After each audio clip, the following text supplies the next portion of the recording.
Okay, thank you. I'd like to now deliver the Dharma message. Please join me in Gassho. I'd like to begin with a passage from the works of Shinran Shonin. This is from the preface of his magnum opus, the Kyogyo Shinsho. Hard to encounter, even in many lifetimes, is the decisive cause of birth, Amida's universal vow. Hard to realize, even in myriads of kalpas, is pure Shinjin that is true and real. If you should come to realize this practice in Shinjin, rejoice at the conditions from the distant past that have brought it about. Namo Amida Butsu. Namo Amida Butsu. Namo Amida Butsu. Namanda. So, I guess we've had a lot of time. I've had a lot of time to think. Just thinking about my life, and I'll be turning 50 this year, and thinking about how I got here, why I am the person I am, and I can pick out certain things. I can pick out certain things that maybe happened to me when I was a kid, or at some point in my life, early in life, or later. Even things that happened to my parents, maybe, and I could think about that and think about the effect it had on my life.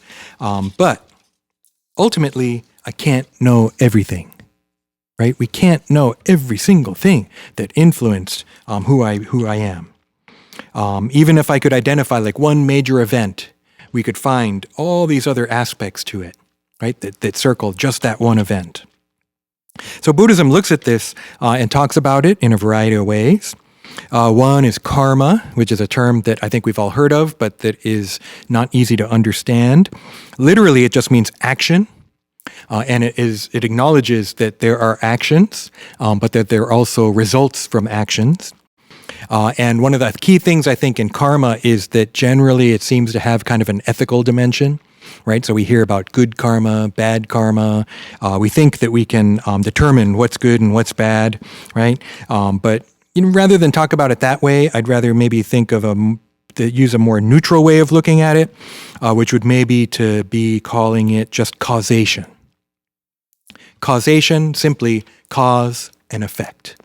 Cause in Japanese is in. There's a kanji for that, and then effect is ka. Right, inga is the kind of the combination of the two, and so this that there's a cause, you do something, and that can be the cause for an effect, for a result. Now, Buddhism is interesting in that it also recognizes not just causes, but also conditions. And so you may have heard me say sometimes causes and conditions, right? And that's this Buddhist term, or pair of terms, right?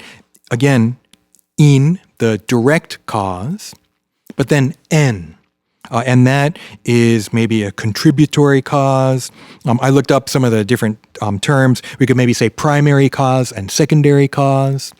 Maybe we could say main cause and subsidiary causes, but maybe causes and conditions. Right, is kind of a nice way to put it. That's kind of a set phrase that maybe I'm used to. One of the interesting metaphors for this causation is a seed and its fruit. So the cause is the seed, and then the result or the effect is the fruit. So there's even a term like bring something to fruition. Right, so this idea of a cause, and then it has this result. It has its end effect. So in this case, that direct cause is the seed.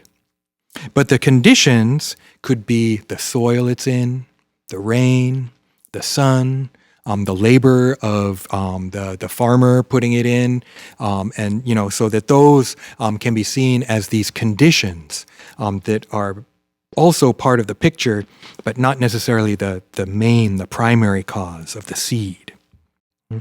So this idea of causes and conditions, right, is that we can find these causes maybe, but the conditions are innumerable, inconceivable. Right? I was thinking back to when Duncan Williams came and spoke to us here at the Hondo last year, talking about his book, American Sutra. And he had on the screen, and I'll put that slide up, Go-en. Right? So go is kind of honorific, right? And then en is the en from the conditions. But he called it mysterious karmic conditions, right? A little bit different, right? Mysterious karmic conditions, this goen. The context of his talk was the internment, right? The context of his talk was this imprisonment of people purely based on their race and their religion, with no trial, no evidence or anything, right? And so normally we'd think this is a bad thing. But when talking about goen, to be honest, I don't totally exactly remember. I'd have to dig out my notes. But I think that he was kind of talking about how, even in the midst of this horrible event, these causes and conditions, right? Relationships. People had relationships even in the camps, right? Things weren't always great. Things could be very difficult, right? I think it was horrible and a really difficult time for all those people. And yet, the relationships continued, right? What those people went through still has impact, right? And actually, it's still the context for this, for the Shotsuki Memorial, right? That part of why we're here is because of the internment, right? And all the things surrounding it. I think many people on the list that I read at the beginning of the service were interned. Right? That experience really became part of who they were. And I'm not saying that it justifies the internment. But what if the conditions of the internment having happened had a positive effect on us now? Right? Maybe the fact that it happened, like to educate, right? To know that it happened, to be aware of that, so that we don't let it happen again. I'm thinking about what we're going through now, too, right? That the shelter in place, the coronavirus, everything that's happening in the world, right? This skyrocketing unemployment. It's horrible. And yet, maybe we can have a better world after.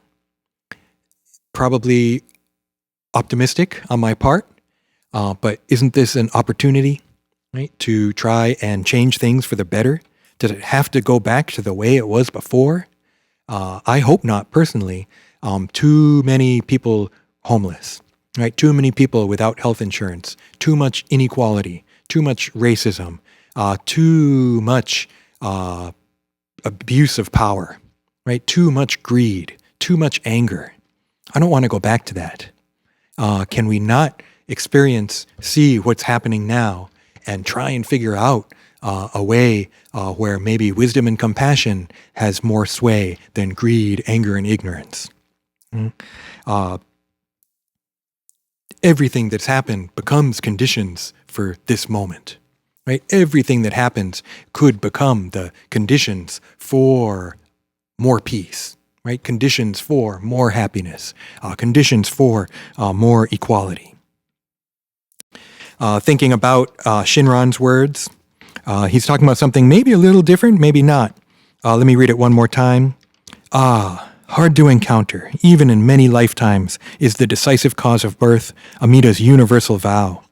Hard to realize, even in myriads of kalpas, is pure shinjin, the mind of entrusting that's true and real. If you should come to realize this practice in Shinjin, rejoice at the conditions from the distant past that have brought it about. In other words, maybe we've been able to encounter the Dharma. Maybe we've realized there is another way. In the kids' talk, I talked about how samsara, the truth of suffering that the Buddha taught, can seem like a storm, right? And the Buddha's teachings, the Buddha Dharma, the Buddha itself, right? The Sangha, the community, those are refuges. That offers refuge, shelter from the storm. And here too, Amida's universal vow, this wisdom and compassion, universal.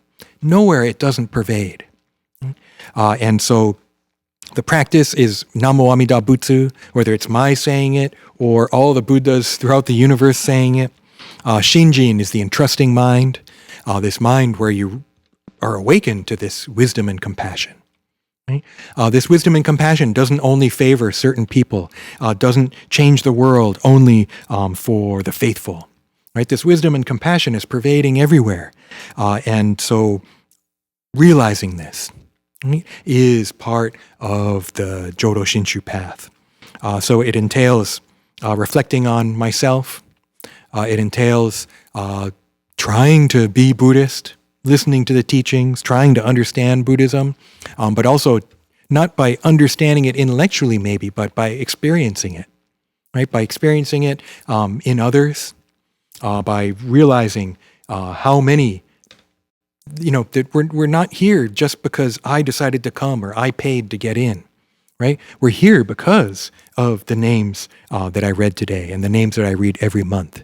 We're here because of the sacrifices of so many people, right? Here in Oakland, here throughout the West, in Japan, throughout the world, right? That all those causes and conditions make this possible, make this opportunity possible for me to hear the Buddha Dharma.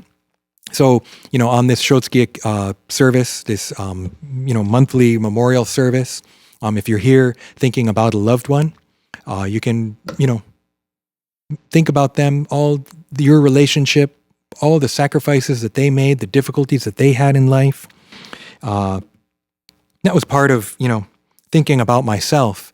For the longest time, I only saw it from my perspective, right? And I thought, oh, I don't like that person. Or why is that person such a jerk? I remember one person from high school who, turned up on Facebook. He appeared on Facebook, and I think he had just started. This is only a few years ago, but he started late, I guess. And he said, I realized during high school I was a jerk, and I'm really sorry. And I was like, wow, yeah, you were kind of a jerk, but that's cool that you realized it. Just maybe yesterday, I realized, I think I was a jerk more than I realized. Right? And I never saw myself from other people's eyes. I could only see things from my own eyes, right? But reflecting, even, 30 years later, however long, right? Reflecting back on my life, I am shown myself in a different way, right? And even if I was a jerk or wasn't, right? Still the light of Amida Buddha was shining on me, right? That's part of who I am. And I was that way because of innumerable causes and conditions. So, I hope that everyone's doing okay during this shelter in place and during this pandemic. I hope that in the future we can look back, right, and think, wow, can you believe that happened, right? Aren't we glad it's not like that anymore? Aren't we glad we decided to change things, right? If nothing changes, then that's too bad. That will be a shame, right? That will be a waste of an opportunity. I really, really hope that as difficult as these times are, that they give us an opportunity to reflect and an opportunity to try and change the world so that more wisdom and compassion can shine through. So I want to really, really thank you for coming to this service. Why don't we conclude, we can sing Ondok-san 2, which is on page 220 in the BCA service book. Ready, go. Ryōnai dai no ondoku wa miyoko ni shite mo hozu beshi shishu chishiki no ondoku mo hone o kudakite mo shasu beshi. Namo Amida Butsu. Namo Amida Butsu. Namo Amida Butsu. Namanda Namanda.